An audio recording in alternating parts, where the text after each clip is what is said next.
সাহাবাদেরকে একবার তিনি এই সূরাটা তেলাওয়াত করে শোনালেন। সাহাবারা চুপচাপ, ঠিক যেমন এখন আপনারা চুপচাপ। আল্লাহর হাবিব বললেন, ও সাহাবারা, তোমরা তো এই সূরা শুনে চুপ করে বসে আছো, কিন্তু তায়েফের ময়দানে জিনদের কাছে এই সূরাটা আমি তেলাওয়াত করেছিলাম, তারা কিন্তু চুপচাপ বসে থাকে নাই। যতবার আমি ফাবি আইয়ি আলা'i রাব্বিকুমা তুকাযিবান পড়েছি, এই আয়াতের বিপরীতে তারা উত্তর দিয়েছে, কারণ এই আয়াতটা একটা প্রশ্ন। It's a question from your Lord to mankind and jinnkind. এটা আল্লাহর পক্ষ থেকে মানব জাতি এবং জিন জাতির কাছে রেখে দেওয়া একটা প্রশ্ন। ফাবি আইয়ি আলা'i রাব্বিকুমা তুকাযিবান, আমার কোন নেয়ামতকে অস্বীকার করবি তুই? আল্লাহর কোন নেয়ামত অস্বীকার করার কোনো ক্ষমতা আমাদের আছে? নাই, অসম্ভব। এজন্য এটা একটা প্রশ্ন। আল্লাহর হাবিব বললেন, আমার প্রাণের সাহাবারা, তোমাদের সামনে যখন সূরা রহমান তেলাওয়াত করলাম তোমরা চুপচাপ, কিন্তু তায়েফের ময়দানে যখন জিনদের কাছে তেলাওয়াত করেছি তখন তারা চুপচাপ থাকে নাই। যতবার আমি ফাবি আইয়ি আলা'i রাব্বিকুমা তুকাযিবান তেলাওয়াত করেছি, প্রত্যেকটা আয়াত শেষে এই প্রশ্নের উত্তর তারা দিয়েছে। সুবহানাল্লাহ পড়ে। যতবার এই আয়াতটা পড়েছি প্রত্যেকবার এই আয়াত শেষে তারা প্রশ্নের উত্তর দিয়েছে। তারা প্রত্যেকবার বলেছে, লা বিশাইইন মিন নিআমিকা রাব্বানা নুকাযযিবু ফালাকাল হামদু। আল্লাহ, তোমার কোনো নেয়ামত অস্বীকার করার কোনো সুযোগ নাই, সব প্রশংসার মালিক তুমি। আবার যখন এই আয়াতটা আমি পড়েছি আবার উত্তর দিয়েছে, আবার আমি পড়েছি আবার উত্তর দিয়েছে। এরকম একবার নয়, দুইবার নয়, 5 বার নয়, 10 বার নয়, 31 বার এই আয়াত তেলাওয়াতের পর পর জিনেরা এই আয়াতের উত্তর আমার সামনে দিয়েছে। সুবহানাল্লাহ। কোন লা বিশাইইন মিন নিআমিকা রাব্বানা নুকাযযিবু ফালাকাল হামদু। We cannot deny any of your mercy and blessings. All praises to you. All praises to you. সব ক্ষমতার মালিক একজন, চিল্লায় বলতে হবে, তিনি কে? তিনি হচ্ছেন আল্লাহ। ফাবি আইয়ি আলা'i রাব্বিকুমা তুকাযযিবান, আমার কোন নেয়ামতকে তোমরা অস্বীকার করবে? এই আয়াত তো সবার মুখস্থ আছে না নাই? মজার ব্যাপার হলো এই আয়াতটা আল্লাহ তাআলা এই সূরার ভেতরে 1 বার, 2 বার, 5 বার, 10 বার নয়, 31 বার উল্লেখ করেছেন। কয়বার? 10 বার বললেও তো হইতো, 20 বার বললেও তো হতো, 31 বার বললেন কেন? তার মানে এটা জরুরি, এটার সিগনিফিক্যান্স, তাৎপর্য অনেক বেশি। যে জিনিস যত গুরুত্বপূর্ণ এটা বারবার বলতে হয়, ঠিক কিনা? এজন্য আল্লাহ তাআলা বারবার বলেছেন, বারবার আমাদেরকে সচেতন করেছেন। ফাবি আইয়ি আলা'i রাব্বিকুমা তুকাযযিবান। আল্লাহ বলেছেন, এই মানব জাতি আর জিন জাতি, আমার কোন নেয়ামতকে তুই অস্বীকার করবি? বল, কোন নেয়ামতকে অস্বীকার করবে? বলেন, আল্লাহর কোন নেয়ামতকে অস্বীকার করার কোন সুযোগ আছে? ওয়া ইন তা'উদ্দু নি'মাতাল্লাহি লা তুহসুহা ইন্নাল ইনসানা লাযালুমুন কাফার। যদি আমার নেয়ামতগুলো গুনতে শুরু করে দাও, গুনতে গুনতে তোমার জীবন শেষ হয়ে যাবে, হায়াত ফুরিয়ে যাবে। আমি আল্লাহর নেয়ামত গুনে কশিনকালেও তোমরা শেষ করতে পারবে? সাগরের জল যদি কালি হয়ে যায়, গাছের পাতা যদি খাতা হয়ে যায়, সাগরের জল নামক কালি দিয়ে গাছের পাতা নামক খাতার উপরে যদি আল্লাহর প্রশংসা লিখতে শুরু করে দেন, আল্লাহ বলে গাছের পাতাও ফুরিয়ে যাবে, সাগরের জলও ফুরিয়ে যাবে, কিন্তু আমার প্রশংসা করে তোমরা শেষ করতে পারবে না। এজন্য আল্লাহর প্রশংসা করতে হবে বেশি বেশি নাকি কম কম? কম কম না বেশি বেশি? ফাবি আইয়ি আলা'i রাব্বিকুমা তুকাযযিবান, আমার কোন নেয়ামতকে তোরা অস্বীকার করবি? বল, O mankind and jinnkind, which of my mercy and blessings you wanna deny? আমার কোন নেয়ামতকে অস্বীকার করবি? অস্বীকার করার সুযোগ আছে? নাই। আল্লাহ হাবিব সাল্লাল্লাহু আলাইহি ওয়াসাল্লাম এই সূরাটাকে বড় পছন্দ করতেন। সূরাতু আর রহমান। সূরার নাম কি? আরো জোরে বলেন। কোরআনের 55 নম্বর সূরা এটা। কত নাম্বার? আয়াত আছে 78টা। কয়টা? সূরাটা মাক্কি সূরা। কি সূরা? এবার প্রশ্ন করি, উত্তর দেন। এই সূরাটা কোরআনের কততম সূরা? 55। আয়াত কয়টা? 78টা। মাক্কি না মাদানী? মাশাআল্লাহ, এই তো আপনারা উত্তর করতে পেরেছেন। এই সূরাটার একটা চমৎকার নাম আছে। বাইহাকি শরীফে আল্লাহর হাবিব সাল্লাল্লাহু আলাইহি ওয়াসাল্লাম ইরশাদ করেন, ইন্না লিকুল্লি শাইইন আরুস ওয়া আরুসুল কুরআনি সূরাতু আর-রহমান। আল্লাহর হাবিব বললেন, সবার জন্য একজন নববধূ আছে, কোরআনেরও একটা নববধূ আছে। কোরআনের নববধূর নাম হচ্ছে সূরা আর-রহমান। আওয়াজ করে সুবহানাল্লাহ বলতে পারলেন না? নববধূ বোঝেন তো? হ্যাঁ, নতুন বউ। নববধূ মানে কি? আল্লাহর হাবিব বললেন, ইন্না লিকুল্লি শাইইন আরুস ওয়া আরুসুল কুরআনি সূরাতু আর-রহমান। সবার জন্য একটা নববধূ আছে, কোরআনেরও একটা নববধূ আছে। কোরআনের নববধূর নাম সূরা আর-রহমান। নববধূ যেমনি বাসর রাতে হাতে পায়ে আলতা মেখে, বেনারসি শাড়ি পরে, লিপস্টিক দিয়ে, খোপায় ফুল দিয়ে, জুয়েলারি পরে, অর্নামেন্টস করে, মেকআপ করে, পার্লারিং করে তার স্বামীর জন্য ওই রাতে সে নিজেকে উজাড় করে সাজায়, ঠিক কিনা? ঠিক তেমনি আল্লাহ তাআলা এই দুনিয়াতে আমাদেরকে কি কি নেয়ামত দিয়েছেন, আবার কি কি নেয়ামত জান্নাতে গেলে দিবেন, তার সব কিছু বর্ণনা করে এই সূরাটাকে তিনি উজাড় করে সাজিয়েছেন। সূরাটার নাম কি? আরো জোরে বলেন, কি নাম? আর-রহমান। একটা দুর্বল বর্ণনায় এসেছে, দুর্বল বর্ণনায়, যে আল্লাহ তাআলা, স্বয়ং আল্লাহ তাআলা জান্নাতে জান্নাতীদেরকে এই সূরা আর-রহমানটা নিজ কণ্ঠে তেলাওয়াত করে শোনাবে। আমরা আল্লাহর কণ্ঠের তেলাওয়াত শুনতে চাই কি চাই না? আল্লাহর তেলাওয়াত কি আমাদের মতো তেলাওয়াত? আল্লাহ দেখতে কি আমাদের মতো? লাইসা কামিসলিহি শাই, তার মতো কেউ নাই।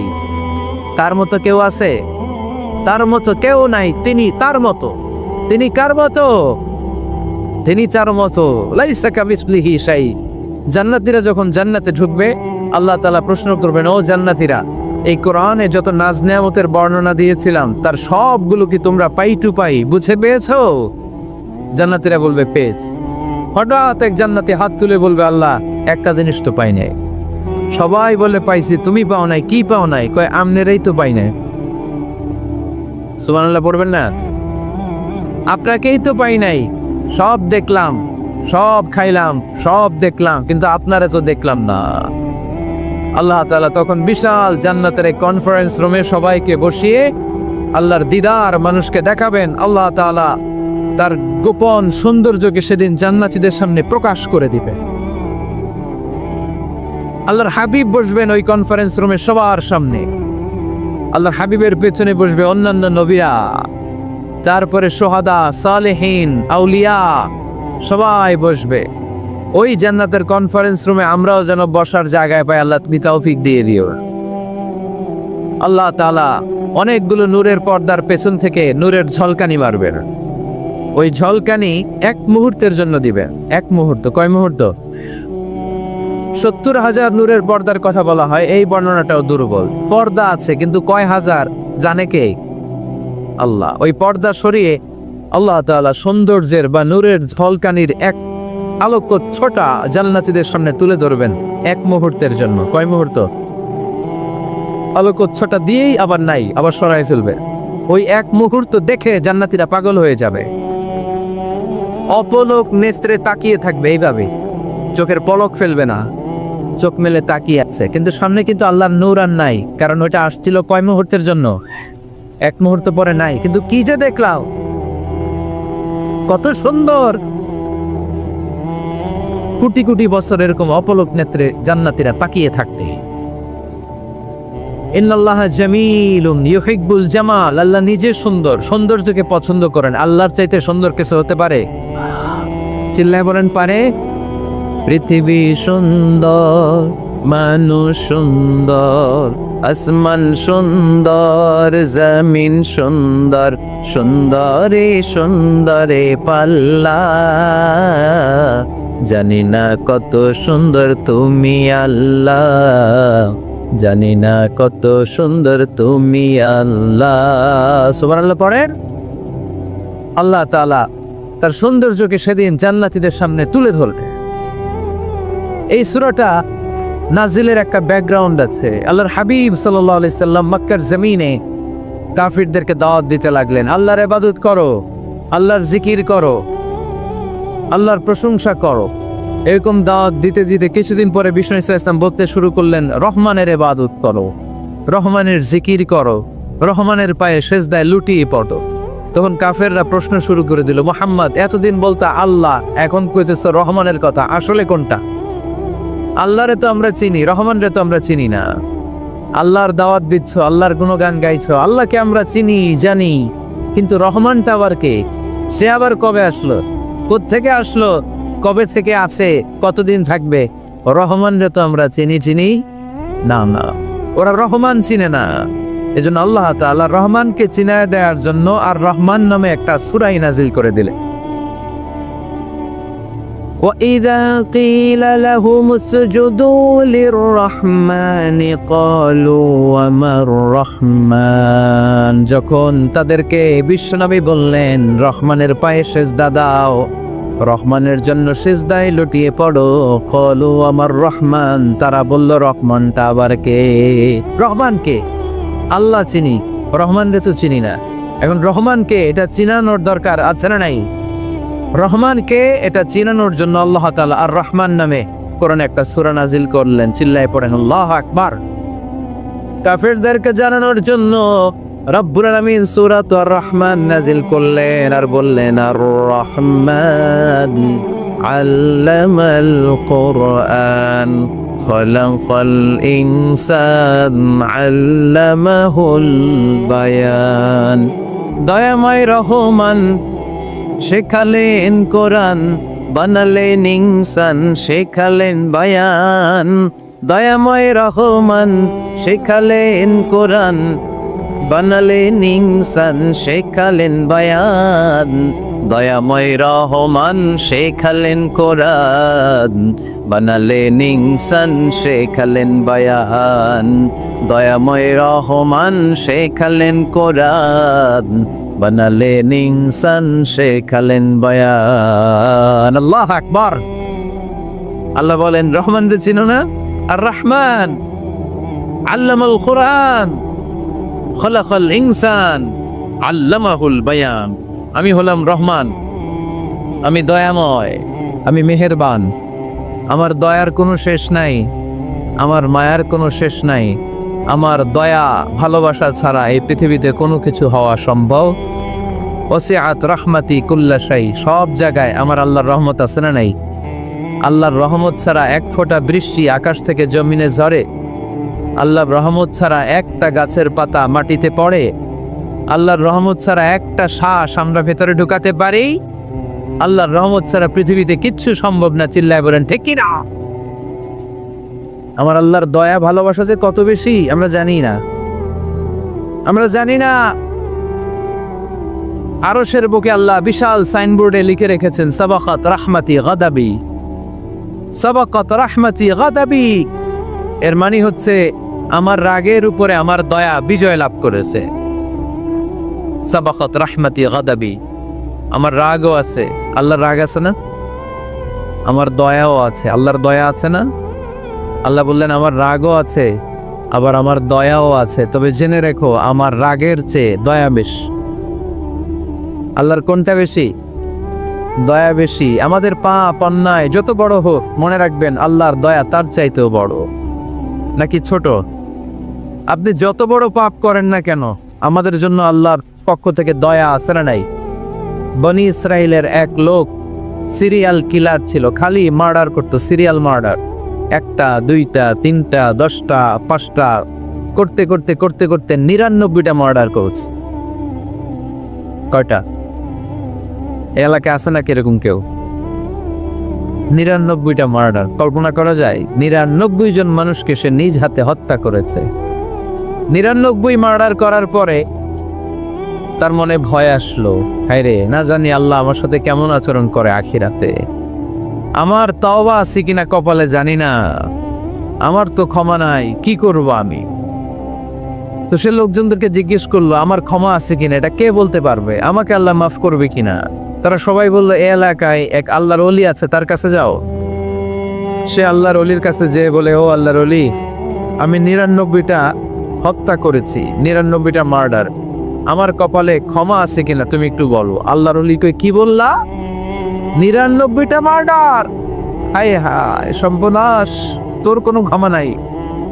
এবার যে মার্ডার করছো কয় আমার যেহেতু ক্ষমা নাই, তোরে বাঁচায় রেখে লাভ কি, তোরেও দিলাম শেষ কইরা। এবার সেঞ্চুরি করে ফেলাইস। কথা বুঝতেছেন? আমার যেহেতু ক্ষমা নাই, তো তোরে বাঁচায় রেখে কি লাভ, তোরেও শেষ করে দিলাম। এবার সেঞ্চুরি। সেঞ্চুরি করার পরেও ভয় আসছে না নাই অন্তরে? অন্তরে তো আল্লাহর ভয়। কই যাবে? খুঁজতে লাগলো কে সমাধান দিতে পারবে। একজন বলল ওই এলাকায় একজন বড় আলেম আছে, ওই আলেমের কাছে যাও। সে আলেমের কাছে যেয়ে বলে, আলেম আমি 99টা হত্যা করেছি, এখন আমার বড্ড ভয় হয়, আল্লাহ আমারে মাফ করবে কিনা, তুমি একটু আমারে বলো। আলেম বলে, তোমার গুনাহ যত বড়ই হোক, আমার আল্লাহর দয়া তার চাইতেও বড়। তুমি কি পাপ করেছো, কি অন্যায় করেছো তুমি? তুমি জানো না আমার রব কত মেহেরবান, তিনি কত দয়ালু, তিনি ভালোবাসার আধার, তিনি করুণার আধার। তোমার পাপ অন্যায় যদি হয় খালের পানির সমান, বিলের পানির সমান, আমার আল্লাহর দয়া সাগরের পানির সমান। তোমার পাপ আর অন্যায় যদি হয় পাহাড়ের সমান, আমার আল্লাহর ভালোবাসার দয়া হচ্ছে আকাশের সমান। তুমি যদি তওবার মতো তওবা করতে পারো, ক্ষমার মতো ক্ষমা চাইতে পারো, চোখের পানি ছেড়ে, চোখের পানির বড় দাম, চোখের পানির মধ্যে বিশাল কারিশমা, এটা আল্লাহ খুব পছন্দ করে। 2 ফোঁটা পানি আল্লাহ পছন্দ করে। এক, জেহাদের ময়দানে শহীদের গা বেয়ে ঝরে পড়া রক্তের ফোঁটা। 2 হচ্ছে অনুতপ্ত বান্দার চোখের পানির ফোঁটা। বান্দা যখন অনুতপ্ত হয়ে চোখের পানি ছেড়ে কাঁদে, তার চোখের পানি চোখ বেয়ে নাকের ডগা বেয়ে মাটিতে পড়ার আগেই ওই অনুতপ্ত বান্দার সব গুনাহ আল্লাহ মাফ করে দেয়। সে জিজ্ঞেস করলো আমার ক্ষমা আছে কিনা? আলেম বলে আছে, ক্ষমা আছো, তওবার মতো তওবা কর, তাওবাতান নাসুহা। তওবার মতো তওবা করলে আল্লাহ ঠিকই মাফ করবে। সে এতটাই অনুতপ্ত হলো, এতটাই, সে আল্লাহর কাছে ক্ষমা চাইতে শুরু করলো।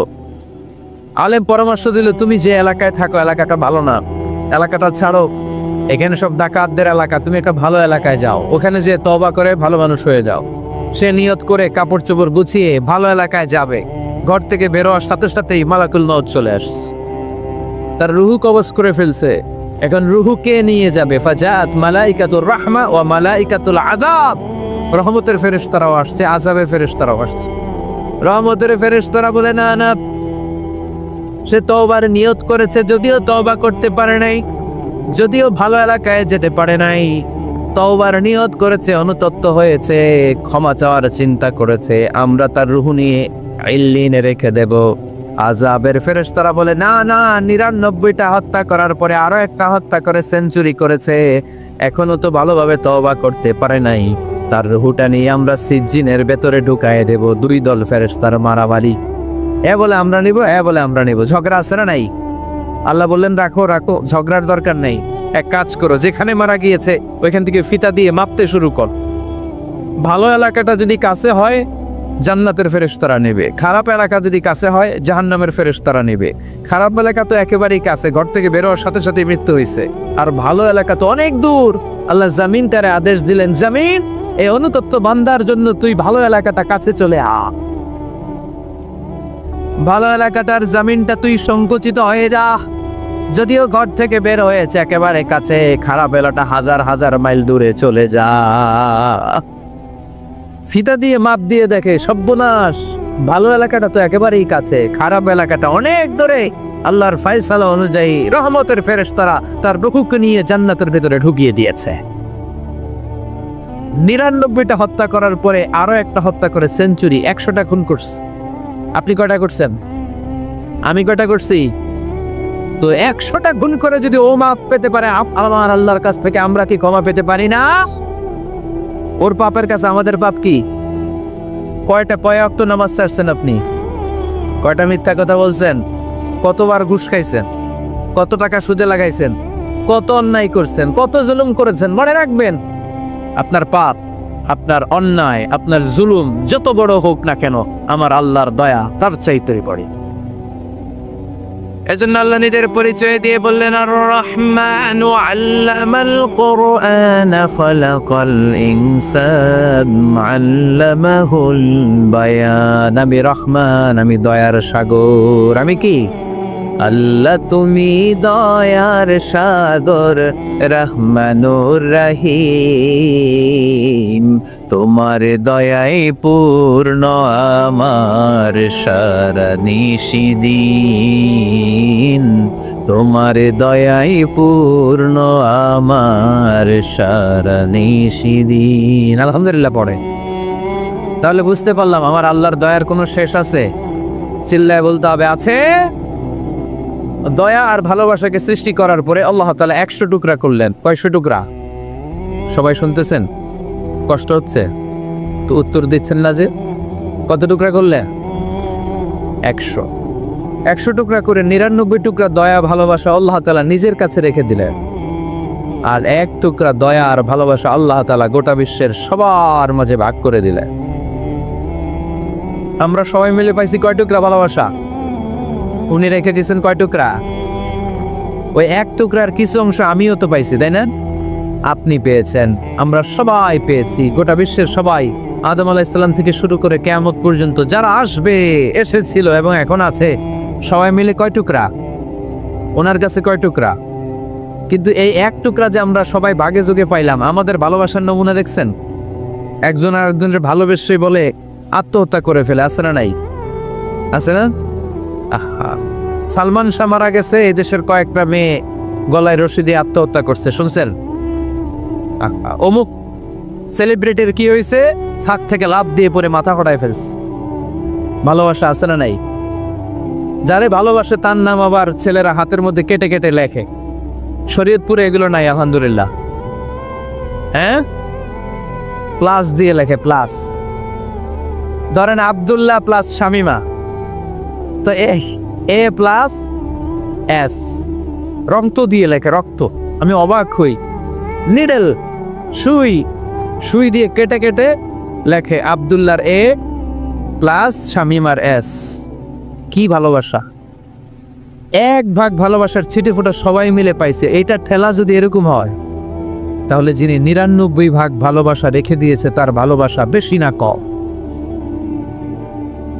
দেখেন, ছোট্ট বাচ্চাটা রাতে খেতে চায় না, মা যদি বলে খাও, বলে না, খাবো না। আব্বু অফিস থেকে আসুক, আব্বুর কোলে বসে বসে আব্বু আর আমি একসাথে খাবো। এই ছোট্ট বাচ্চাটা কিছু বোঝে না, কিন্তু তারপরও তার বাবার জন্য ভালোবাসা তার হৃদয়ে ঢুকাই দিছে কে? আপনাদের এলাকায় মুরগি পালেন না আপনারা? মুরগি যখন বাচ্চা নিয়ে হাঁটে, দেখবেন মুরগি ছানা ধরা যায় না। ধরতে গেলে মা মুরগিটা কি করে? কামড় দিতে আসে। এই ছোট্ট বাচ্চাগুলোর জন্য মা মুরগিটার হৃদয়ের ভিতরে ভালোবাসা ঢুকাই দিল কে? আহা, আমি পত্রিকাতে এমনও দেখেছি, বন্যায় এক মা পানি খেতে খেতে মরে গিয়েছে, কিন্তু শিশুটাকে একটা বালতির মধ্যে চাপিয়ে মাথায় তুলে ধরে রেখেছে। মা পানি খেতে খেতে নিজের জীবনকে বিলিয়ে দিয়েছে, কিন্তু বাচ্চাটা মরে নাই। বাচ্চার জন্য কি ভালোবাসা! এই ছোট্ট বাচ্চার জন্য মায়ের হৃদয়ে জান স্যাক্রিফাইসের মতো এই ভালোবাসা ঢুকাই দিল কে? কিছুদিন পরে আবার আসতেছে বিশ্ব ভালোবাসা দিবস। তখন দেখা যাবে ভালোবাসা কারে কয়। মাদারীপুরের কোনো ফুল বাগান আর খুঁজে পাওয়া যাবে না ফুল, ঠিক না? এই শরীয়তপুর এলাকায় নিশ্চয়ই আপনারা শরীয়ত লঙ্ঘন না করে ইসলামকে প্র্যাকটিস করেন, নাকি এইখানেও বিশ্ব ভালোবাসা আছে? হ্যাঁ, আছে তো। শরীয়তপুর না? হ্যাঁ, ওই দিন 14 ফেব্রুয়ারি শরীয়ত যায় কই? এগুলোর সাথে ইসলামের কোনো সম্পর্ক? আমাদের প্রতিদিনই ভালোবাসা, সকালে ভালোবাসা, বিকেলে ভালোবাসা, সন্ধ্যায় ভালোবাসা, শীতকালে ভালোবাসা, গ্রীষ্মকালে ভালোবাসা। আমাদের ইসলামে শুধু ভালোবাসাবাসি, ঠিক কিনা? রাসূল আমারে ভালোবাসা, রাসূল আমার আলো আশা, রাসূল আমার প্রেম বিরহের মূল আলোচনা, রাসূল আমার কাজে কর্মের অনুপ্রেরণা। চিল্লায় পড়েন আল্লাহু আকবার। আমাদের ভালোবাসার কোনো কমতি আছে? 24 ঘন্টা আমাদের ভালোবাসা আছে না নাই? 365 দিন আমাদের ভালোবাসা ছাড়া নাই। এই জন্য আলাদা করে আমাদের কোনো দিন লাগে না, বিশ্ব ভালোবাসা দিবস দরকার হয় না। যারা মাকে দেখতে পারে না, বাবারে দেখতে পারে না, এরা একদিনের জন্য মা বাবাকে উইশ করতে যায়, আর নাম দিছে বিশ্ব মা দিবস, বিশ্ব বাবা দিবস। কিছুদিন আগে দেখলাম বিশ্ব ডিম দিবস। কি দিবস? আমি কি মিথ্যা বললাম? ছিল একটা বিশ্ব ডিম দিবস। কিছুদিন পরে বানাবে বিশ্ব বাঁশ দিবস,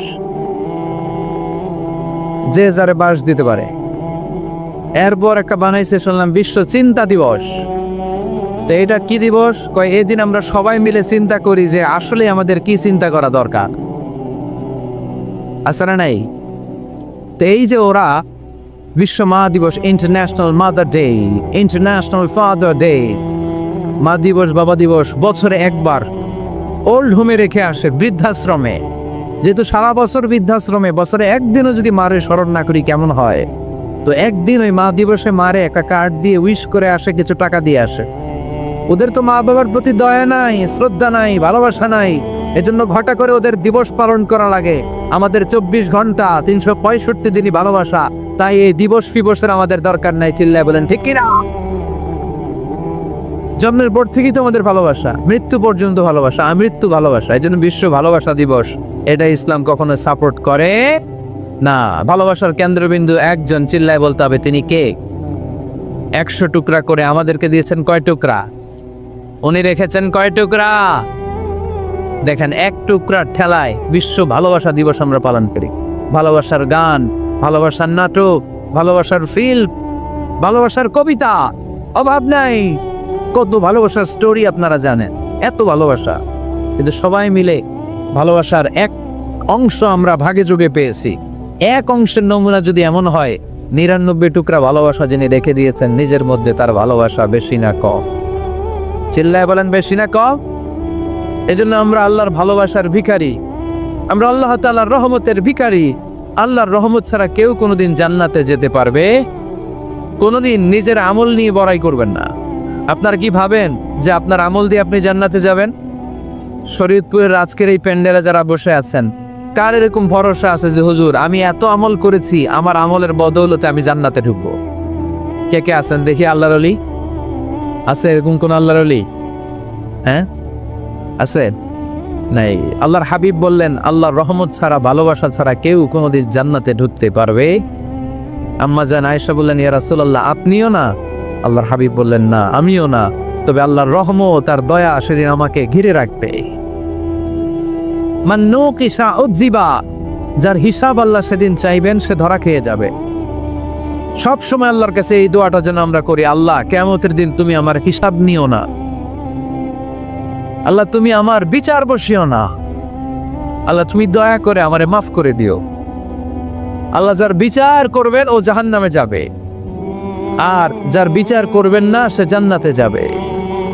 আল্লাহ যদি বিচার করে আর পাই টু পাই হিসাব নেয়, নামাজ করলি না কেন, রোজা রাখলি না কেন, মিথ্যা বললি কেন, খাদ্যে ভেজাল দিলি কেন, মাছে ফরমালিন দিলি কেন, যৌতুক খাইলি কেন, ঘুষ খাইলি কেন, উল্টাপাল্টা করলি কেন, জিনা করলি কেন, একটার পর একটা প্রশ্ন বানে যদি সেই ভয়ঙ্কর দিনে আল্লাহ আমাদেরকে জর্জরিত করে, আমাদের কোনো উত্তর আছে? সেদিন আমাদের বাঁচার কোনো উপায় আছে? তাই আমরা সবাই আল্লাহর কাছে দোয়া করবো, আল্লাহ কোনো বিচার টিচার মানি না, আমরা কোনো বিচার করতে পারবো না, দয়া করবা। কথা কয় না? কি করবে? এবার আওয়াজ করে বলেন, বিচার চান না দয়া চান? রোজ হাসরে আল্লাহ আমার করোনা বিচার, আল্লাহ করোনা বিচার, পড়েন আমিন। রোজ হাসরে আল্লাহ আমার করোনা বিচার, আল্লাহ করোনা বিচার, বিচার চাহে না তব দয়া চাহে এ গুনাহগার, আল্লাহ পড়েন আমিন। তিনি যদি দয়া করেন তবেই আমরা জান্নাতে যেতে পারবো, ঠিক কিনা? এজন্য আল্লাহ বললেন, আর রহমানু আল্লামাল কুরআন খালাকাল ইনসান আল্লামাহুল বায়ান। আমি হলাম রহমান। কাফেররা বলে রহমানকে জানি না, রহমানকে চিনি না, আল্লাহ বলে রহমান রে চিনে না, ও আমার নাম রহমান, আমি দয়ালু, আমি মেহেরবান। ঠিক কিনা? এজন্য প্রতিদিন সূরা ফাতিহায় দ্বিতীয় আয়াতটা আমরা কি পড়ি? আর রহমান আর রাহিম। ঠিক কিনা? তিনি দয়ার সাগর, তিনি মায়ার সাগর। আমরা বললাম আল্লাহ ঠিক আছে, আমরা বুঝেছি আপনি দয়ার সাগর, আর আপনি কি করেন? দ্বিতীয় আয়াতে আল্লাহ বললেন আল্লামাল কোরআন, আমি কোরআন শিক্ষা দেই। শুধু দয়ার সাগর হয়ে আমি আল্লাহ বসে থাকি নাই, তোমাদের হেদায়েতের জন্য আমি কোরআন নাজিল করে দিয়েছি। আল্লামাল কোরআন, আমি কোরআন শিক্ষা দেই। আমাদেরকে কোরআন শিখিয়েছে কে? বিশ্বনবীকে কোরআন শিখিয়েছে কে?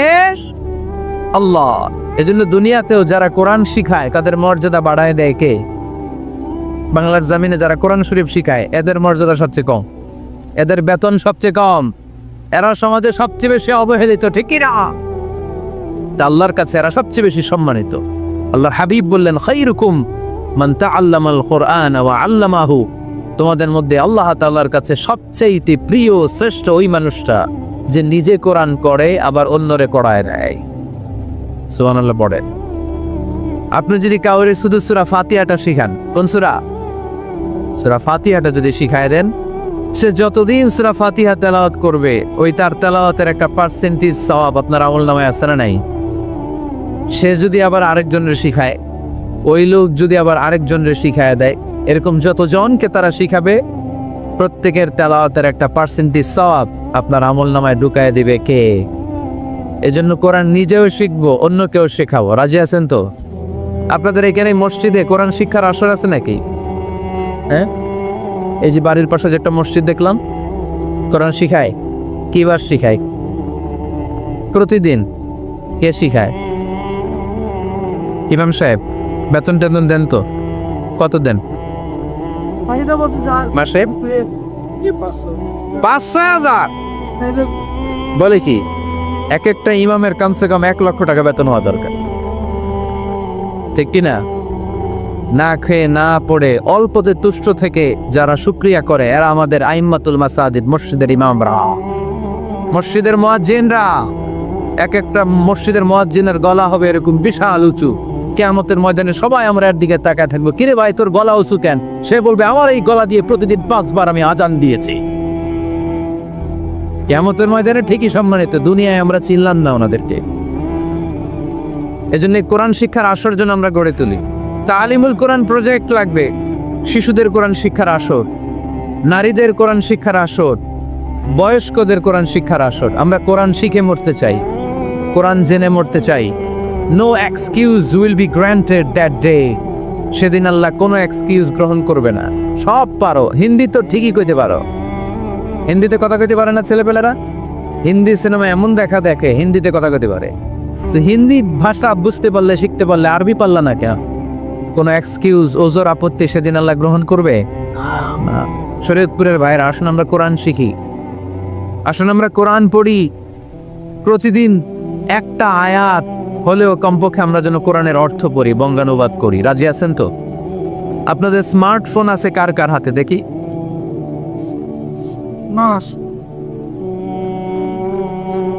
আপনারা কি অ্যানালগ? স্মার্ট আপনি? মাশাআল্লাহ। তোমরাও কি স্মার্ট? হ্যাঁ, ঠিক আছে, হাত নামাও, হাত নামান সবাই। তো এই যে স্মার্টফোন আসছে স্মার্ট বানাইতে, যেই ফোনের মধ্যে কোরআন নাই সে আনস্মার্ট। ঠিক কিনা? যার মোবাইলের ভেতরে কোরআনের অ্যাপস আছে, ডাউনলোড করে অ্যাপস রেখেছে, সেই হচ্ছে আসল smart. He is the real hero, he is the real smart. এজন্য মোবাইলের অ্যাপসের ভেতরে কোরআন ঢুকাইতে হবে। শরীয়তপুরের ছেলেরা খুব সহজ, অ্যান্ড্রয়েড সাইট ইউজ করলে প্লে স্টোরে যাও, যে তুমি বাংলা কোরআন লিখো চলে আসবে। আইফোন যদি ইউজ করো অ্যাপ স্টোরে যাও, ওখানে যে বাংলা কোরআন লিখো চলে আসবে। সহজ। এত সহজ হওয়ার পরেও আল্লাহ কি বললেন আমরা যদি না শিখি, না জানি, আল্লাহ কি ক্ষমা করবে? যা বলার সব আল্লাহ বলে দিয়েছে এই কোরআনে। এই কোরআনে শুরু হয়েছে বিসমিল্লাহির রহমানির রহিম দিয়ে, মানে বা দিয়ে। কি দিয়ে? চিল্লায় বলেন না, কি দিয়ে? বা দিয়ে। আর এই কোরআন শেষ হয়েছে সূরাতুন নাস দিয়ে, যে সূরার শেষ আয়াত হচ্ছে মিনাল জিন্নাতি ওয়ান নাস, বার সিন মিলাইলে কি হয়? বাস। এবার বাসে চড়া শরীয়তপুর শহরে যাব। ওই বাস না, এই বাস মানে যথেষ্ট, এই বাস মানে সাফিসিয়েন্ট, কাফি। আল্লাহ বুঝালেন এই 30 পারায় 114টা সূরায় আমি যা দিয়েছি এটাই বাস, যথেষ্ট, নতুন করে আর কিচ্ছু লাগবে না। চিল্লায় বলেন ঠিক কি না? সে কোন বন্ধু বলো বেশি বিশ্বস্ত, সে কোন বন্ধু বলো বড় বিশ্বস্ত, কার কাছে মন খুলে দেয়া যায়, কার কাছে প্রাণ খুলে দেয়া যায়, হওয়া যায় অতি আশ্বস্ত, তার নাম আহমদ বড় বিশ্বস্ত। সুবহানাল্লাহ পড়েন। সেদিনা ঈসা আলাইহিস সালামকে আল্লাহ পৃথিবীতে পাঠিয়েছেন শুধু এই অ্যানাউন্সমেন্টটা দেওয়ার জন্য যে ইয়াতি মিন বাদি ইসমুহু আহমদ, আমার পরে একজন নবী আসবে যার নাম হবে আহমদ, আহমদ বড় বিশ্বস্ত। এজন্য রাসূল সাল্লাল্লাহু আলাইহি ইসলামকে আমরা নবী হিসেবে পেয়ে খুশি না বেজার? ইসলামকে ধর্ম হিসেবে পেয়ে খুশি না বেজার? কিন্তু অনেকেই আমরা যে মুসলমান এটা নিয়ে খুশি না। তারা সাহসিকতার সাথে ঘোষণা দিতে পারে না যে ইন্নী মিনাল মুসলিমিন। কিন্তু আমাদের ইসলাম নিয়ে গর্ব করা উচিত, কারণ এই ধর্মকে পাঠিয়েছে কে? এটা মন মস্তিষ্ক প্রসূত কোনো ধর্ম নয়, ঠিক কি না? এটা কি আমাদের বাপ দাদার কথা অনুযায়ী চলে? ইসলাম কি নেতার কথা অনুযায়ী চলে? মসজিদের ইমামের কথা অনুযায়ী চলে? ইসলামের বিধানগুলো সরাসরি নাজিল করেছে কে? সাইয়েদনা ওমর ফারুক বলতেন, নাহনু কওমুন আ'আজ্জানাল্লাহু বিল ইসলাম, আমরা তো এমন জাতি যে জাতিকে আল্লাহ তাআলা ইসলামের দ্বারা সম্মানিত করেছে। আমাদের সম্মান ইসলামে। আমাদের সম্মান কোথায়? ফাইন ইবতাগাইনাল ইজ্জাতা বিগাইরিহি আযাল্লানাল্লাহ, ইসলাম রেখে দিয়ে অন্য কোথাও যদি আমরা সম্মান তালাশ করি তাহলে আমাদেরকে অপমানিত করে ছাড়বে কে? এজন্য আমরা যে মুসলমান এটা বুক ফুলিয়ে বলা যাবে তো? পৃথিবীর সব নবীরা মুসলমান ছিলেন। আল্লাহর দেয়া ধর্মের নাম হচ্ছে ইসলাম, এবং এই ইসলামের বিজয় অবশ্যম্ভাবী। পড়েন সুবহানাল্লাহ। যার প্রমাণ আমরা পত্রপত্রিকা খুললে, ইন্টারনেট ব্রাউজ করলে, BBC news, Al Jazeera news, CNN, cable news নেটওয়ার্কের নিউজ পড়লে আমরা জানতে পারি যে গোটা বিশ্বের বিভিন্ন ধর্মাবলম্বী লোকেরা নিজেদের ধর্ম রেখে দিয়ে তারা কালিমা পড়ে মুসলমান হয়ে যাচ্ছে। খুশি লাগে আপনাদের?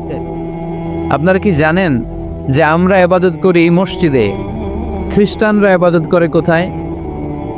গির্জায়, তাই না? গির্জাকে ইংরেজিতে কি বলে জানেন? চার্চ বলে। তো ইউরোপে এবং আমেরিকাতে যে গির্জাগুলো আছে, এই গির্জাগুলো তারা বিক্রি করতে শুরু করে দিয়েছে। এর কারণ খ্রিস্টানরা তাদের গির্জাগুলোতে ইবাদত করতে যায় না। আমরা তো নামাজ 3 ওয়াক্ত পড়ি, 2 ওয়াক্ত বা 5 ওয়াক্ত, 7 দিনে তো একবার হাজিরা দিতে যাই, ঠিক কিনা? তো ওদের এমন দশা আছে, ওদের গির্জাগুলোতে 1 মাসও যায় না, 6 মাসও একবার যায় না। তো এই গির্জা রাইখা লাভ আছে? লাভ নাই। এই গির্জা ওরা বিক্রি করতে শুরু করেছে। আর ওখানকার মুসলিম কমিউনিটির নেতারা এই সুযোগে এই গির্জাগুলো কম দামি কিনে এটারে মসজিদ বানাইতে শুরু করছে। ইউরোপ আমেরিকাতে আলহামদুলিল্লাহ, আপনারা শুনে খুশি হবেন, ওরা ইসলামিক সেন্টার বলে এগুলোরে। কি বলে? Islamic centre. আমাদের এরকম ইসলামিক সেন্টার করা দরকার, যেখানে দার্স হবে, দার্স, রেগুলার দার্স হবে। এই যে তাফসির মাহফিলগুলো বছরে একবার, গত বছর আসছিলাম এখানে, আবার 1 বছর পরে দেখা, কি শিখলেন কি শিখলেন না, কি বুঝলেন না, আর জানা শোনার সুযোগ হয়েছে নাই। কিন্তু সেন্টার যদি হয়, ওখানে শিশু কিশোরদের আলাদা কোরআন শিক্ষার আসর, আমার বোনদের আলাদা শিক্ষার আসর, বয়স্কদের আলাদা কোরআন শিক্ষার আসর, তারপরে সেখানে হেজামা সেন্টার থাকবে, রুকিয়া সেন্টার থাকবে, তালিম, তাদরিস, তারবিয়ার সব ব্যবস্থাপনা থাকবে। এজন্য সব জায়গায় এরকম সেন্টার থাকার দরকার আছে না নাই? যতদিন আমরা এই ইউনাইটেড থাকবো ততদিন আমাদের দিকে চোখ তুলে তাকাবার খবরদারি কারো থাকবে না। আর ইউনিটি যখন ব্রেক ডাউন করবে, আমরা শতদা বিভক্ত, একজন আরেকজনের গালি দিবে, একজন আরেকজনের কাফের বলবে, তখনই সমাজের সব শান্তি সুখ এগুলো বিনষ্ট হতে চলবে। জোরে বলেন ঠিক কি না? মুসলিম উম্মার মধ্যে এখন এই সমস্যা, ইউনিটি নাই। We don't have any central leadership, আমাদের কেন্দ্রীয় নেতৃত্ব নাই। এই যে ফিলিস্তিনে যে মারে আমাদেরকে পাখির মতো গুলি করে, মিয়ানমারের রাখাইন রাজ্য থেকে 10 লক্ষ মুসলমান তাড়ায় দিল টেকনাফে, এখন তারা পাহাড়ি এলাকায় আশ্রয় নিয়েছে। সিরিয়াতে মার খেয়ে গোটা বিশ্বে এরা ছড়িয়ে আছে। এই যে মুসলমানরা গোটা বিশ্বে মার খায়, আমাদের পক্ষে কথা বলার মতো আমাদের কোনো কেন্দ্রীয় লিডার আছে? সেন্ট্রাল লিডারশিপ নাই। আল খিলাফা আল ইসলামিয়া, ইসলামিক ক্যালিফেট, এটা নাই। এই সেন্ট্রাল লিডারশিপ না থাকার কারণে গোটা বিশ্বে আমরা আজ নির্যাতিত, নিষ্পেষিত। আমাদের কোনো মা বাপ নাই। জোরে কোন ঠিক কিনা? এদিকে লাথি মারলে ওইদিকে যাই, ওদিকে লাথি মারলে এদিকে আসি। আমাদের পক্ষ নিয়ে, আমাদের স্বার্থ নিয়ে যে কথা বলবে, জাতিসংঘে হুঙ্কার তুলবে, ওআইসি থেকে ঘোষণা আসবে, ওরকম একটা নেতাও আমাদের নাই। জোরে বলেন ঠিক কিনা? ওমরে ফারুকের মতো যদি একটা নেতা থাকতো, তাহলে গোটা বিশ্বে মুসলমানরা এক আমব্রেলার নিচে, এক ছাতার নিচে চলে আসতো, তাই না? এমন সাহাবী ছিলেন বিষ্ণু ঈসা ইসলাম তার ব্যাপারে বলেছেন, আসাদ্দুহুম ফি আমরিল্লাহি ওমর। আল্লাহর জমিনে আল্লাহর দ্বীন বাস্তবায়নের জন্য সবচেয়ে কঠিন সাহাবী ছিল যিনি, তিনি হচ্ছেন ওমর। মুনাফিকরা ওমরে ফারুককে দেখে ভয় পেত, খোদ শয়তান ইবলিস ওমরে ফারুককে দেখে ভয় পেত। আলহামদুলিল্লাহ পড়বেন না? বিষ্ণু ঈসা ইসলাম বলতেন, ওমর তুমি যদি এই রাস্তা দিয়ে হাঁটো আর শয়তান তোমারে দেখে, তাহলে শয়তান এই রাস্তা রেখে দিয়ে অন্য রাস্তা দিয়ে হাঁটে। লা নবিয়্যা বা'দি ওয়ালা রাসূলা। আল্লাহ রাসূল বললেন, আমার পরে কোনো নবীও নাই, রাসূলও নাই, তবে আমার পরে কেউ যদি নবী হতো, ওমর নবী হয়ে যেত। এরকম একজন ওমরের আমাদের দরকার। এরকম একজন ওমরের অপেক্ষায় আমরা। একজন হলেই চলবে, কয়জন লাগবে? যুগ জামানা পাল্টে দিতে চাই না অনেকজন, এক মানুষই আনতে পারে জাতির জাগরণ। এক মানুষই বিপদকালে বাঁচায় কাফেলায়, ক্ষুদ্র ডিঙ্গি বাঁচায় জাহাজ অসীম দরিয়ায়। কয়জন ওমর দরকার? আমরা সেই ওমরের জন্য অপেক্ষা করছি, যার নেতৃত্বে, যেই আল ইমাম আল মাহদি, যার নেতৃত্বে গোটা বিশ্বে শান্তি, সভ্যতা, ভদ্রতা আবার প্রতিষ্ঠিত হবে। এক ছাতার নিতে মুসলমানেরা থাকবে। কেউ কারো ব্যাপারে হৃদয়ে কোনো বিদ্বেষ রাখবে, ঘৃণা রাখবে, কেউ কাউকে গালি দিবে না। এই সুসম্পর্ক, এই ঐক্যের জন্যই ইসলাম। একসাথে উদখুলু ফিস সিলমি কাফা, পরিপূর্ণভাবে সবাই মিলে ইসলামের রশিকে আঁকড়ে ধরো, তাহলেই বরকত দিবে কে? ওমরে ফারুক বলতেন, নাহনু কওমুন আ'আজ্জানাল্লাহু বিল ইসলাম, আমরা তো এমন জাতি যে জাতিকে আল্লাহ তাআলা ইসলাম দিয়ে সম্মানিত করেছে। আমাদের সম্মান ইসলামে, এখন ইসলাম রেখে দিয়ে অন্য জায়গায় সম্মান খুঁজি। এজন্যই লাথি খাই, এজন্যই অপমানিত, এজন্যই নেতৃত্ব শূন্য। জোরে বলেন ঠিক কিনা? গোড়ার দিকে যদি না যাই, মূলের দিকে যদি ফিরে না আসে, আমাদেরকে গালি দেয় মৌলবাদ। মৌলবাদ মানে হচ্ছে যে মূলের দিকে ফিরে আসে, return back to the root. শিখর থেকে, শেকড় থেকে শিখরে, শিখরে যেতে হলে আগে শেকড়ে যেতে হবে। জোরে বলেন ঠিক কিনা? এজন্য ঐক্যের কোনো বিকল্প নাই। আমি আমার আলোচনার শুরুতে এই মেসেজটা আপনাদের কাছে ড্রপ করতে চাই যে আসুন আমরা কাদা ছোড়াছুড়ি ছেড়ে দেই, হিংসা বিদ্বেষ ভুলে যাই, হৃদয়টারে সবার জন্য উজাড় করে দেই। মুমিনদের হৃদয়ে থাকবে সবার জন্য ভালোবাসা। কি থাকবে? আল্লাহ রাসূল সাল্লাল্লাহু আলাইহি ওয়াসাল্লাম মক্কা থেকে যখন মদিনাতে গেলেন, তিনি দেখলেন দলে দলে লোকজন কালিমা পড়ে মুসলমান হচ্ছে। বড় একটা মুসলিম কমিউনিটি গড়ে উঠল। আল্লাহ রাসূল সাল্লাল্লাহু আলাইহি সাল্লাম খেয়াল করে দেখলেন ওখানে শুধু মুসলিম কমিউনিটি নয়, ওখানে জিউস কমিউনিটি আছে, মানে ইহুদি কমিউনিটি। মদিনাতে ইহুদিরাও থাকতো। আবার খেয়াল করে দেখলেন আশেপাশে খ্রিস্টান কমিউনিটিও আছে। তাহলে মোট কয়টা কমিউনিটি হইল? রাসূল সাল্লাল্লাহু আলাইহি ওয়াসাল্লাম এই 3 দলকে নিয়ে একটা চার্টার করলেন। চার্টার, ইতিহাসে এটা মদিনা চার্টার নামে পরিচিত। মদিনা সনদ, সুবহানাল্লাহ পড়েন। 3 ধর্মের লোক, 3 জাতি একসাথে থাকে, আর আমরা এক বাঙালি এক দেশে থাকতে পারি না। এক দল আরেক দলরে বলে তুমি ভারতপন্থী, ওই দল আরেক দলরে বলে তুমি পাকিস্তানপন্থী। বাংলাদেশপন্থী কেউ হতে চায় না। আমরা কোন পন্থী? জোরে বলতে হবে। দেশের স্বার্থটারে সামনে নিয়ে আসতে হবে। তো সম্মানিত সুধী, রাসূল সাল্লাল্লাহু আলাইহি ওয়াসাল্লাম ইহুদিদের সাথে বসেছেন। মদিনা চার্টারে যদি 3 ধর্মের লোক থাকে, মানে Muslim community, Jews community and the Christian community যদি থাকে, তার মানে মদিনা সনদের মধ্যে স্বাক্ষর করেছিল 3 কমিউনিটির নেতারা। ইহুদিরাও ছিল, খ্রিস্টানরাও ছিল। তো আল্লাহ রাসূল সাল্লাল্লাহু আলাইহি ওয়াসাল্লাম ইহুদিদের সাথে বসেছেন, চুক্তি করেছেন 10 বছরের লম্বা সময়ের। খ্রিস্টানদের সাথে চুক্তি করেছেন। রাসূল সাল্লাল্লাহু আলাইহি ওয়াসাল্লাম খ্রিস্টানের সাথে বসতে পারে, ইহুদির সাথে বসে সনদ তৈরি করতে পারে, মদিনার সনদ। কিন্তু আমরা মুসলমানের সাথে বসতে পারি, একজন আরেকজনের ছায়া দেখতে পারে না। হিংসা, বিদ্বেষ, জেলাসি, অহংকার, ঠিক কিনা? লা ইয়াদখুলুল জান্নাতা মান কানা ফি কলবিহি হাববাতু খারদাল মিনাল কিবর। যার অন্তরে যাররা পরিমাণ অহংকার থাকে, সে কোশ্চিনকালেও আল্লাহর জান্নাতে প্রবেশ করতে পারবে না। আমরা যেন এই অহংকার থেকে মুক্ত হতে পারি, আমরা যেন ব্রড মাইন্ডেড হতে পারি, আমরা যেন ভিন্ন মতের লোকদেরকে রেসপেক্ট করতে পারি, ভিন্ন মতকেও যেন আমরা সহ্য করতে পারি। আমাদের দেশে এত কাদা ছোড়াছুড়ি, এত মারামারি কেন জানেন?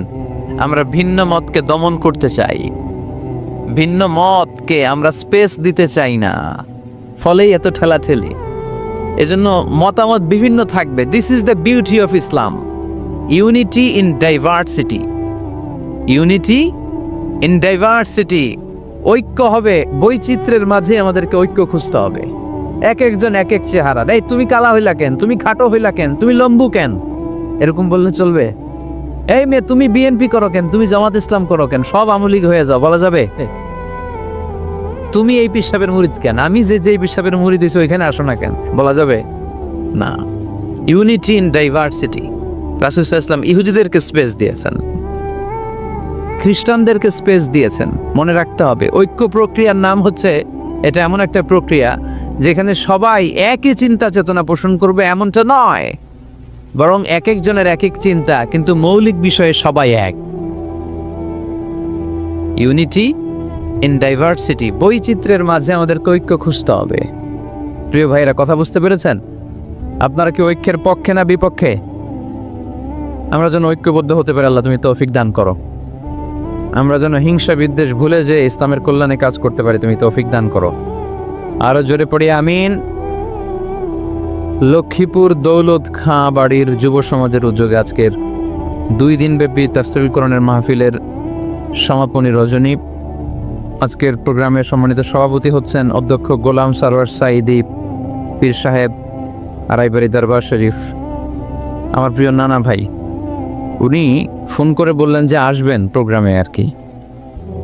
তো আসতেছেন আমার সাথে দেখা করার জন্য। অনেকদিন দেখা হয় না। মাঝখানে মালয়েশিয়াতে গিয়েছিলেন, 2 নানা নাতি মিলে ঘুরছি অনেক জায়গায়। মালয়েশিয়ার এক মন্ত্রণালয়েও আমরা অনেক ঘুরলাম, অনেকের সাথে আমরা মিটিং করলাম। তো হঠাৎ করে শুনলাম এখন স্টেজে ওঠার আগে নানা ভাই অসুস্থ হয়ে গেছেন, শ্বাসকষ্ট হচ্ছে, আসার কথা ছিল, এখন হসপিটালে যাবেন। তো আমরা আমার প্রিয় নানা ভাইয়ের জন্য সবাই মিলে আজকের প্রোগ্রাম থেকে দোয়া করি, আল্লাহ তাআলা যেন শিফায়ে কামেলা আজেলা নাসিব করে, খুব দ্রুত সুস্থ হয়ে আবার যেন দাওয়াতি কাজে মনোনিবেশ করতে পারে, আল্লাহ তৌফিক দান করুক। আজকের প্রোগ্রামের সহসভাপতি হচ্ছেন মাওলানা আমিরুল ইসলাম সিদ্দিকী, খতিব, লক্ষ্মীপুর কেন্দ্রীয় জামে মসজিদ। আসছেন উনি? আচ্ছা, আপনি। প্রধান অতিথি জনাব অ্যাডভোকেট রাশেদুল কাউসার ভূঁইয়া জীবন, চেয়ারম্যান উপজেলা পরিষদ। আসছে? বিশেষ কাজে ঢাকা আছে। বিশেষ কাজে ঢাকা। বিশেষ অতিথি জনাব ইখতিয়ার আলম রনি, সাধারণ সম্পাদক বাংলাদেশ আওয়ামী লীগ, 9 নং কায়েমপুর ইউনিয়ন শাখা। আসছে? মাশাআল্লাহ। তারপর আপনাদের এখানে আইন মন্ত্রী আপনাদের পাশের গ্রামে, ওনার লোকেরা এসে দেখা করলো, আমি সালামও বললাম। ওনার আম্মা খুব অসুস্থ, ওনার আম্মা অসুস্থ, দোয়া চেয়েছে। আমরা দোয়া করি ওনার আম্মাকে আল্লাহ তাআলা সুস্থতা দান করুন। সম্মানিত ভাইরা, আমরা আর কথা না বাড়িয়ে সরাসরি আলোচনায় চলে যাই। আমি আপনাদের খেদমতে পবিত্র কালামুল্লাহ মাজিদের সূরাত আলে ইমরানের 133 নম্বর আয়াত তেলাওয়াত করেছি। সূরাটার নাম হচ্ছে সূরাত আলে ইমরান, ইমরানের বংশধর। ইমরান কে ছিল আপনারা জানেন? মারিয়াম আলাইহিস সালামের পিতা, ঈসা আলাইহিস সালামের নানা। সুবহানাল্লাহ পড়বেন না? ওনাদের ফ্যামিলিটা আল্লাহ তাআলার কাছে এতটাই পছন্দনীয় ছিল যে এই ফ্যামিলির নামে আল্লাহ কোরআনে একটা সূরাই দিয়ে দিলেন, আলে ইমরান। আরবিতে পরিবার বা ফ্যামিলি এটা বোঝানোর জন্য আরবিতে দুইটা শব্দ ব্যবহার হয়, এক হচ্ছে আহাল আর একটা আল। আহাল এটা সম্মানিতদের ক্ষেত্রেও হয়, আবার সাধারণ মানুষদের ক্ষেত্রেও হয়। যেমন রাসূল সাল্লাল্লাহু আলাইহি ওয়াসাল্লামের পরিবারবর্গ ওনারা অনেক সম্মানিত। তো আল্লাহ রাসূল সাল্লাল্লাহু আলাইহি ওয়াসাল্লামের পরিবারের ক্ষেত্রে বলা হয় আহলে বাইত। আবার আমার পরিবার, আপনার পরিবার, আমাদের পরিবার বা স্ত্রী, এটা বোঝাতেও আরবিতে আহাল শব্দটা ব্যবহৃত হয়। কিন্তু আল শব্দটা সাধারণ কোনো ফ্যামিলির ক্ষেত্রে আল্লাহ ব্যবহার করেন নাই। ভালো হোক বা খারাপ হোক, সম্ভ্রান্ত হওয়া লাগবে, ডিগনিফাইড অ্যান্ড প্রেস্টিজিয়াস ফ্যামিলি হওয়া লাগবে। ডিগনিফাইড ফ্যামিলির যদি হয়,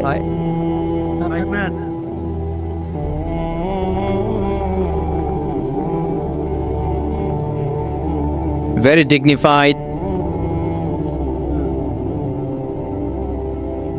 and prestigious family যদি হয়, হয়েছে এই তো ঠিক হয়ে গেছে। বসো যাও। very dignified and prestigious family যদি হয়, সেক্ষেত্রে আল্লাহ কোরআনে আল বলেছেন। যেমন ইমরানের পরিবারের কথা বোঝাতে যে আল্লাহ বলেছেন আলে ইমরান। দাউদ আলাইহিস সালামের পরিচয় দিতে যে পরিবারের কথা বলতে যে আল্লাহ বলেছেন আলে দাউদ। আবার ফেরাউনের বংশ বা পরিবারের কথা বলতে যে আল্লাহ বলেছেন আলে ফেরাউন। তাহলে পরিবারের আরবি দুইটা, একটা আল আর একটা আহাল। আহাল এটা সম্মানিত এবং সাধারণ উভয় ক্ষেত্রেই ব্যবহার করেন আল্লাহ তাআলা। আর আল এটা শুধু ডিগনিফাইড অ্যান্ড প্রেস্টিজিয়াস ফ্যামিলি, ভালো হোক ফ্যামিলিটা বা খারাপ হোক, সেক্ষেত্রে আল্লাহ ব্যবহার করেন। তারই ধারাবাহিকতায় ইমরান ওনার যে ফ্যামিলি, মারিয়াম আলাইহিস সালাম ছিলেন তার কন্যা, তার স্ত্রীর নাম ছিল হান্না বিনতে ফাখুস। এই ফ্যামিলিটা আল্লাহর কাছে বড্ড প্রিয় একটা ফ্যামিলি। এজন্য আল্লাহ তাআলা এই ফ্যামিলির নামে কোরআনে একটা সূরা দিয়েছেন। কোরআনের চ্যাপ্টারাইজেশনগুলো অনেক সুন্দর। আমি প্রায় বলে থাকি মানুষের নামে সূরা, প্রাণীর নামে সূরা, বংশের নামে একটা সূরা আছে, সূরাত কুরাইশ আছে না? এটা একটা বংশের নামে, তাই না? প্রাণীর নামে আছে বড় প্রাণী, ছোট প্রাণী। স্থলের সবচেয়ে বড় প্রাণী হাতি, আছে না সূরা? সূরা ফিল। আবার স্থলের সবচেয়ে ছোট প্রাণী পিঁপড়া, আছে না? আন্নাম, সূরাতু আন-নামল। তারপর মৌমাছির নামে আছে সূরাতু আন-নাহল। মধু খান তো আপনারা? মধু, খাঁটি মধু পাওয়া যায় এলাকায়, খুব পাওয়ারফুল খাবার। কিন্তু সাইবেরিয়ান এলাকায় ওরা মদ খায়। জিজ্ঞেস করলাম কেন? কয় খুব ঠান্ডা। আমি বললাম মধু খাইও, আরো বেশি গরম হবা। মদ খেলেও শরীর গরম হয়, কিন্তু মধু খেলে তার চেয়ে বেশি গরম হয়। রাসূল সাল্লাল্লাহু আলাইহি ওয়াসাল্লাম মধু খেতেন। কিছু কিছু হাদিয়া আল্লাহ রাসূল সাল্লাল্লাহু আলাইহি ওয়াসাল্লাম ফিরিয়ে দিতেন না। এর মধ্যে একটা হচ্ছে মধু দিলে বলতেন না যে না নিব না। আতর ফিরিয়ে দিতেন না। বালিশ খুব পছন্দ করতেন আল্লাহ রাসূল, ঠেকনা দিয়ে বসতে পছন্দ করতেন। সুবহানাল্লাহ পড়ায়। রাসূল সাল্লাল্লাহু আলাইহি ওয়াসাল্লামের কাছে একটা কসমেটিক্সের বক্স থাকতো সবসময়, জরুরি 5-6টা জিনিস এর ভেতরে থাকতো। ওখানে আল্লাহ রাসূল সাল্লাল্লাহু আলাইহি ওয়াসাল্লাম চিরুনি রাখতেন। চিরুনি, আপনারা চুল আঁচড়ান তো চিরুনি দিয়ে, সবসময় পরিপাটি থাকবেন, এটা সুন্নাহ। পরিচ্ছন্ন ফিট থাকা, সবসময় গেট আপটা ভালো থাকা, এটা সুন্নাহ। আল্লাহ রাসূল সাল্লাল্লাহু আলাইহি ওয়াসাল্লাম কোনো বিদেশি ডেলিগেট আসলে তাদের সাথে দেখা করার আগে সময় নিতেন, নিজেকে গুছিয়ে নিতেন। সুবহানাল্লাহ পড়েন। চুলগুলো আঁচড়ে রাখতেন এই চিরুনি দিয়ে। তাহলে ব্যক্তিগত কসমেটিক্স বক্সে আল্লাহ রাসূল সাল্লাল্লাহু আলাইহি ওয়াসাল্লাম যে জিনিসগুলো রাখতেন তোর মধ্যে একটি হচ্ছে চিরুনি। 2 নম্বর আল্লাহ রাসূল সাল্লাল্লাহু আলাইহি ওয়াসাল্লাম জাইতুনের তেলের একটা ছোট্ট বোতল রাখতেন। ওয়াত-তিনি ওয়াজ জৈতুন, অলিভ অয়েল। অলিভ অয়েলের ওয়াজ করেছি গত বছর, যেখানেই আমার সাথে লোকজনের দেখা কয় হুজুর এখন থেকে অলিভ অয়েল মাখি আমি, এজন্য সুন্দর হয়ে গেছি। তো অলিভ অয়েল রাখতেন, চিরুনি রাখতেন, এরপরে সুরমা দানি রাখতেন, সুরমা চোখে আল্লাহ রাসূল সাল্লাল্লাহু আলাইহি ওয়াসাল্লাম সুরমা দিতেন। এরপর আল্লাহ রাসূল সাল্লাল্লাহু আলাইহি ওয়াসাল্লাম উতুর রাখতেন, উতুর পারফিউম, আতর দিতেন। কিছু কিছু বিষয় আছে আরবাউন মিন সুনানিল মুরসালিন, 4টা সুন্নাহ আছে সব নবীদের সুন্নাহ, সবাই এটা করেছেন। এর মধ্যে একটা হচ্ছে উতুর, সব নবীরা আতর দিতেন। সুবহানাল্লাহ, বাড়িতে যাই বললেন আতর দিবেন, এটা সুন্নাহ। আপনার ইমপ্রেশনটাকে আরো সুন্দর করবে। First impression lasts long. প্রথম দেখায় যারা ভাল লাগে এটা সবসময় ভাল লাগে, ঠিক কিনা? প্রথমেই যদি কারোর সাথে কথা বলতে যাওয়ার পরে দেখা যায় আপনারা দেখতে খারাপ লাগে, গায়ে দুর্গন্ধ, আসবে আর আপনার কাছে? আসবে না। এরপর আসিওয়াক, ওই কসমেটিক্স বক্সে আল্লাহ রাসূল সাল্লাল্লাহু আলাইহি ওয়াসাল্লাম মেসওয়াক রাখতেন। কি রাখতেন? এটাও সব নবীদের সুন্নাত। তো আমরা যেন পরিপাটি থাকি, সবসময় যেন পরিপাটি থাকি।